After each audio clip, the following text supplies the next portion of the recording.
Hello everybody, today in front of me I have NOKIA X30, and in this video we would like to demonstrate that you can check how much random access memory amount you have on this device. So first of all, we gotta launch settings, then scroll all the way down and enter the about phone category. In order for us to look up the available RAM on this phone, we have to activate the developer options section first. So in order to do that, you gotta continuously and rapidly tap on the build number section over here.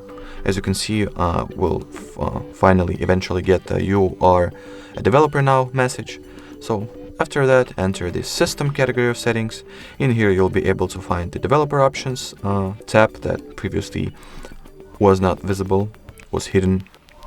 And in here, the very first spec you'll find is the amount of random access memory you have in general and how much of it is currently in use. In my case, it's 4.7 gigabytes out of 8.